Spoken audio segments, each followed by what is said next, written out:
Now, with just 2 years to go to D-Day, 13,000 American paratroopers would have to be trained from scratch. For some, parachuting was in the blood.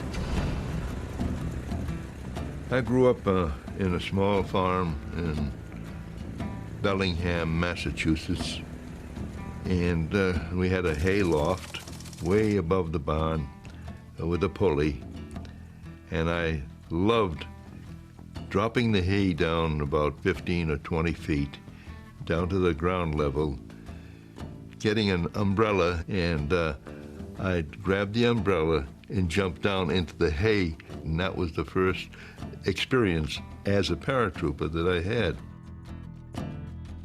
The Army set up a new jump school in Fort Benning, Georgia. The equipment of the original trainees was primitive. No jumpsuits, only mechanics' overalls. No proper headgear, only football helmets.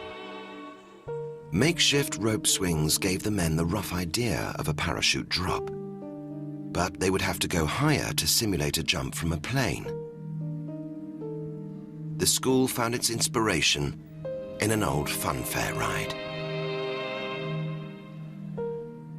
The first thing you would see was the obelisk and the globe, and that was the symbol for the World's Fair of 1939. At the heart of the World Fair in New York was a tower that parachuted mums, dads, and screaming kids 250 feet down to the ground. Everybody wanted to go on them. They'd raise you up, and the parachute would release, and you'd come down in a parachute, and that cost $1. And that was the second experience as a parachutist. The next time Burge would ride on those funfair towers, it would cost him nothing. In 1943, they were rebuilt at the jump school. For the novice, the practice drop was high adventure. Up to that point, I had never been off the ground, I think, over 2 stories in my life, even as a carpenter. So when we went up on 250 feet and you're hanging by a single cable, and the wind is swinging you back and forth, it was exciting, very, very exciting. Of course, I had no control over the release. They released me, and I did make a good descent and a good landing, and a perfect right front tumble and so on, recover the chute. The jump school had become a conveyor belt. Every recruit was rushed through training. With only a jump or two from the tower under his belt, it was time for Don's first ride in a plane. He was taken up to 1,200 feet. All of a sudden, every man I know that came into paratroopers all say the same thing. What the hell am I doing here? What am I doing here? Maybe I don't want to do this. And all of a sudden, you can feel the cold air coming in from the open door. And you're so sweaty, you can feel the dampness and the coldness. And all of a sudden, you're next to the door, and then that man's gone. That first jump, the anticipation and the training, you finally had made it, and you jumped out. You didn't know what was going to happen. And it opened, and there was the exhilaration. Without thinking, you reach one foot down to feel for the ground, you reach the other foot down, well, then that's what they call bicycling. You're one foot, one foot, one foot. Well, I did that, and I hit the ground, and I fractured a bone in my right ankle. His first jump out of a plane, and Don was out of action. His training buddies carried on without him, doing the last few practice jumps to get their wings. Don was still laid up when his friends left for their graduation jump. We all bought beer and whiskey and things and stashed it away. We were going to celebrate when they came back. And I recall hearing sirens, but we hear those every once in a while. And I waited and waited, and none of my buddies came in my little barracks. So finally I went next door and I went in and I said, "Where's all my buddies?" And they were, by this time they had the beer out and everything, and they said, "Take a beer." And I said, "Well, where's all my buddies?" And they said, "They're all dead." The pilot took up what they call a jumping attitude. He raised the tail a little bit, he throttled back on the port engine, and when he did, the starboard engine cut out and it hit the ground and exploded, and all of my buddies were burnt. They're all dead.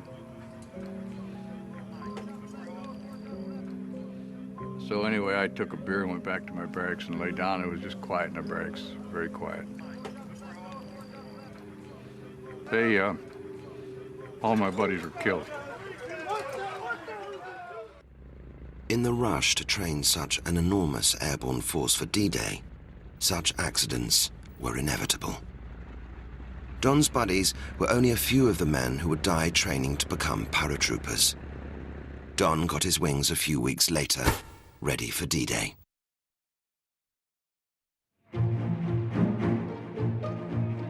Back in France, the tireless Rommel spent the Christmas of 1943 inspecting the line of defenses along the coast.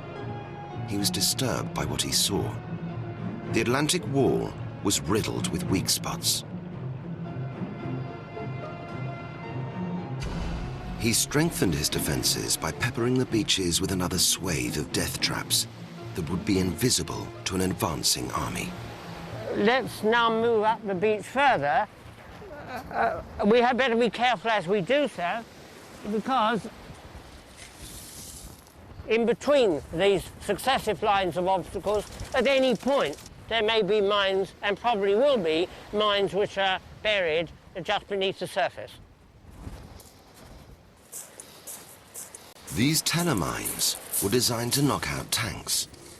Rommel planned to lay 65,000 of them every square kilometre. With just one, Dr. Sidney Alford will demonstrate their power. 3, 2, 1.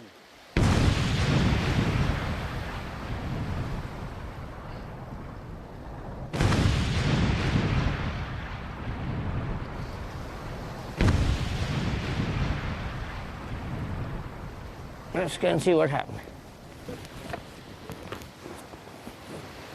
I cannot deny this is not really a tank, but it was a working vehicle before we pressed the button.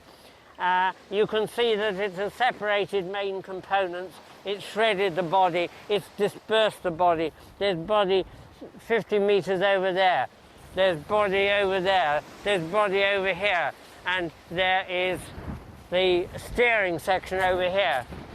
Let's look a bit closer. Here we have an unusually neat crater. That's beautiful. That will give you some idea of the power of a telemine. Rommel planned to sow his killing fields in France with 200 million mines. Tripwire mines, jumping mines, and even mines that could be driven by remote control under enemy tanks. But that wasn't the end of Rommel's defenses. At the back of the beach, a field of barbed wire.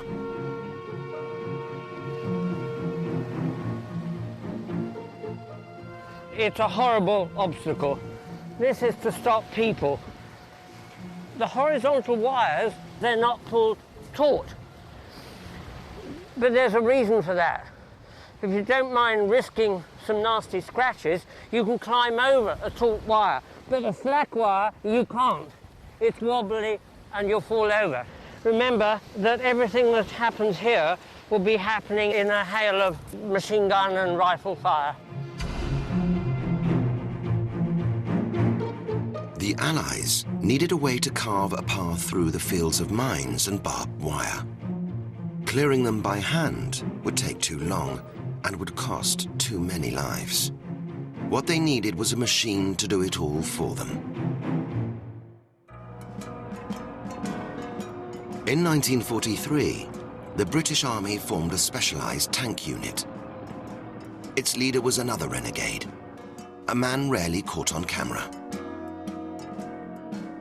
Major General